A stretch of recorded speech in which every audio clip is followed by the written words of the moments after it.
శ్రీమాతా శ్రీ మహారాజ్ని శ్రీమత్ సింహాసనేశ్వరి. శ్రీమాత్రే నమః. లలితా సహస్రనామ పారాయణలో 21వ శ్లోకానికి అర్థం తెలుసుకుందాం. సర్వారుణ నవధ్యాంగి సర్వాభరణ భూషిత శివ కామేశ్వరాంతస్థ శివ స్వాధీన వల్లభ. సర్వారుణ అంటే అరుణ, అరుణ అంటే అరుణవర్ణం, ఉదయిస్తున్నటువంటి సూర్యుని యొక్క కాంతి. సర్వము కూడా అరుణవర్ణంలో ఉంది. అమ్మవారి అలంకరణ మొత్తం అరుణవర్ణంలో ఉంది. నవధ్యాంగి, నవధ్యాంగి అంటే లోపములు లేనటువంటి అవయవములు కలది, అందమైన అంగములు కలది. లోపములు లేనటువంటి అందమైన అంగములు కలది అమ్మవారు. సర్వారుణ నవధ్యాంగి సర్వాభరణ భూషిత. సర్వాభరణ అంటే అన్ని రకాలైనటువంటి ఆభరణములు, భూషిత అంటే ధరించడం, ధరించి ఉండడం. అమ్మవారు తల నుంచి కాలు కోట వరకు అన్ని రకాలైనటువంటి ఆభరణాలు ధరించి ఉంది. ఎలా ఉంది?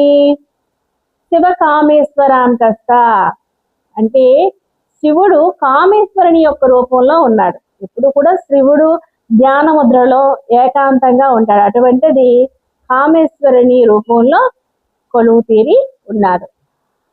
కామేశ్వరాంకస్థ, అంకస్థ అంటే స్థ అంటే ఆసీనుడై కూర్చుండడం, అంక అంటే తొడలు. అయ్యవారి తొడ మీద అమ్మవారు ఆసీనురాలై కూర్చుంది.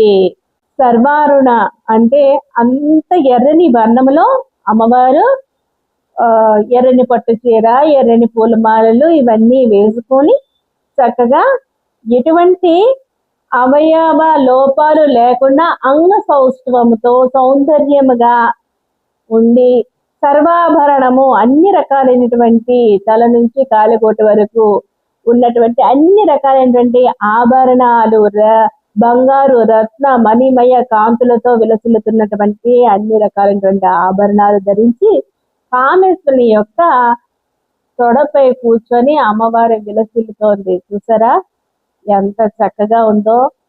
చివరి నామము ఈ శ్లోకంలో శివ స్వాధీన వల్లభ. శివ అంటే సర్వ శుభములని ఒసగేటటువంటి పరమశివుడు. అటువంటి శివుడిని స్వాధీన వల్లభ, స్వాధీనం చేసుకుంది. ఏ విధంగా చేసుకుందయ్యా అంటే వల్లభ అంటే ప్రేమతో అమ్మవారు పరమశివుణ్ణి స్వాధీనం చేసుకుంది. ఎంతో కఠినమైనటువంటి తపస్సు చేసి శివుని యొక్క అర్ధభాగాన్ని, వామభాగాన్ని ఆమె సొంతం చేసుకుంది. అది ఏ విధంగా చేసుకుంది? వల్లభ, ప్రేమతో, ప్రేమతో అతన్ని స్వాధీనం చేసుకుంది. మనం ఏమంటే అనుకుంటాము వాళ్ళతోనే మనం సరిపోల్చుకోలేము. మనకి జననీ జనకులు, ఈ జగత్తుకి జననీ జనకులు అమ్మవారు అయ్యవారు. మనము కనురెప్ప పాటులో ముగిసేటటువంటి జీవితాలు మనవి. ఆది దంపతులు వాళ్ళని ఆదర్శంగా తీసుకొని భర్తను ప్రేమగా చూడాలి, పతివ్రత ధర్మం పాటించాలి అని మనకి సూచించబడింది. భర్తని ఏ విధంగా లొంగ తీసుకోవాలంటే అత్యంత ప్రేమతో, భక్తితో, వినయంతో భర్తని సొంతం చేసుకోవాలని ఈ శ్లోకం మనకు చెప్తూ ఉంది. ప్రేమతో అతన్ని మొత్తం ఆమె అధీనంలో ఉంచుకుంది. చూసారా, మనము కేదారేశ్వర వ్రతంలోని శివుని మామ భాగం కోసం పార్వతీదేవి ఎంత తపస్సు చేసింది, ఏ విధమైనటువంటి వ్రతం ఆచరించింది అనేది మనము కేదారేశ్వర నోములోని మనం తెలుసుకుంటాం. ప్రతి ఒక్కరూ కార్తీక పౌర్ణమికి చేస్తాం కదండి కేదారేశ్వర వ్రతం. అందులో మనకి పూర్తిగా ఉంటుంది ఈ సిచ్యువేషన్ అనేది.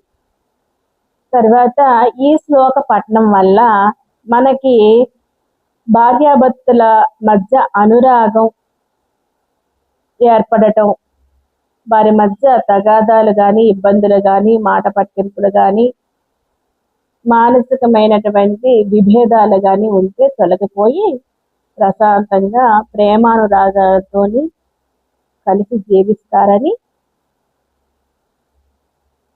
చెప్తారు. అందువల్ల ఈ శ్లోక పఠనం వల్ల భార్యాభర్తల యొక్క అనురాగం